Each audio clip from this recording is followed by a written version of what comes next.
Dear student, BCom part second के second paper financial accounting and decision making में आज का हमारा टॉपिक लॉस ऑफ प्रॉफिट पे है। इंश्योरेंस क्लेम में मैंने आपको इससे पूर्व के वीडियो में लॉस ऑफ प्रॉफिट में बताया था कि भाई क्लेम लेने के लिए, ये क्लेम की राशि ज्ञात करने के लिए यहाँ पर कई चरण हैं।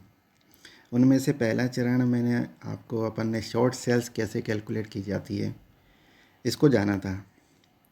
आज के वीडियो में हम आगे के जो स्टेप्स हैं उनको समझेंगे। उसमें सबसे पहला है calculation of rate of gross profit.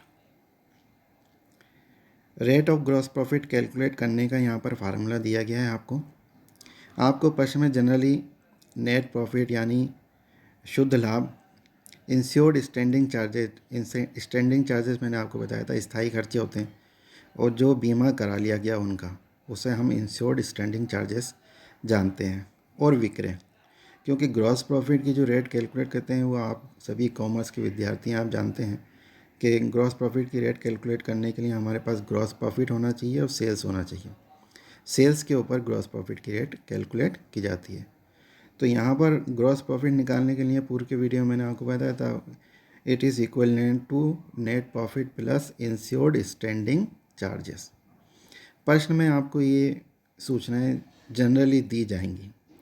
यहाँ पर ये आवश्यक है, आपको ये ध्यान रखना है कि ये जितने भी डेटा आपको दिए जाएंगे, समंक आपको दिए जाएंगे, ये सारे नंबर पिछले वित्तीय वर्ष से संबंधित होना चाहिए। यानी जिस वर्ष आग लगी उससे पूर्व वाले वित्तीय वर्ष के आंकड़ों को आपको इस फार्मूले के अंदर रख देना है, और इसके आधार पर ग्रॉस प्रॉफिट की रेट कैलकुलेट कर देनी है।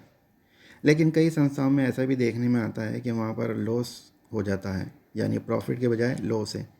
तो हमारा फार्मूला कुछ इस तरीके से बदल जाएगा कि इंश्योर्ड स्टैंडिंग चार्जेस वो तो पूर्व की तरह रहेंगे ही, उसमें से हम ग्रॉस प्रॉफिट के बजाय लॉस हुआ है इसलिए लॉस को माइनस कर देंगे, और वही सेल्स के ऊपर हम इसको ज्ञात कर लेंगे।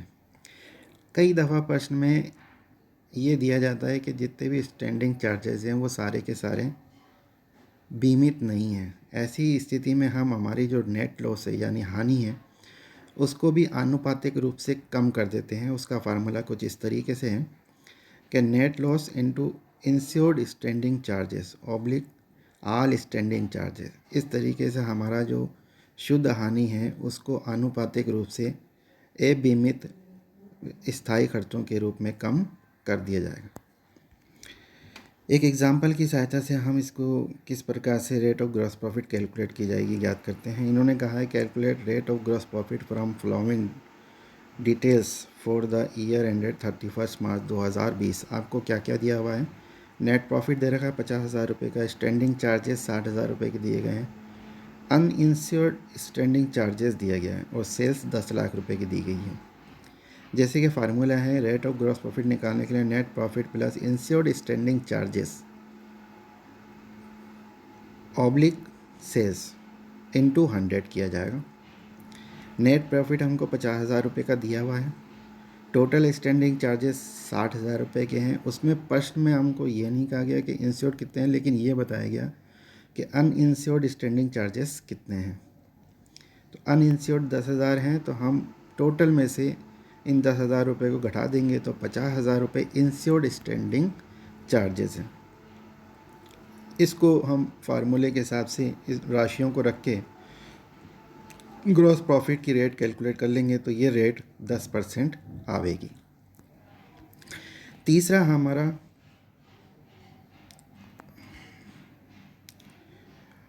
हमारा स्टेप है calculation of loss of profit. पहला स्टेप शॉर्ट सेल्स हमने ज्ञात कर ली। दूसरा अभी हमने समझा है कि रेट ऑफ ग्रॉस प्रॉफिट किस प्रकार से ज्ञात की जाएगी। उसके पश्चात हम लॉस ऑफ प्रॉफिट यानी हमें लाभों की कितनी कमी हुई। तो जैसा कि आप जान रहे हैं कि लाभों की कमी, इसका मतलब विक्रय में कमी से इसका सीधा सीधा संबंध है। इसलिए इसका जो फार्मूला है वो short sales into rate of gross profit, कि जितनी हमारी बिक्री कम हुई उतना ही हमको लाभ कम हुआ। इसको इस तरीके से समझिए कि इन्होंने कहा calculate loss of profit if short sales 1,40,000 रुपये हो, रेट ऑफ ग्रॉस प्रॉफिट 10% हो तो आपको लॉस ऑफ प्रॉफिट निकालना है। फार्मूले में हम इसको देखते हैं तो 1,40,000 रुपये की हमारी शॉर्ट सेल्स है और रेट ऑफ ग्रॉस प्रॉफिट 10% है, 10 को ऊपर लिखेंगे, नीचे 100 क्योंकि परसेंटेज ही है। तो इस तरीके से जो राशि आएगी वो 14,000 रुपये है। हमारे को जो आग लगने के फलस्वरूप यानी व्यवसायी को इस आकस्मिक घटना होने के फलस्वरूप, आग लगने के फलस्वरूप, विक्रय के व्यवधान, ये यूँ के व्यवसाय में व्यवधान आने के फलस्वरूप जो लॉस हुआ है, विक्रय प्रॉफिट का जो लॉस हुआ है वो 14,000 रुपये का हुआ है।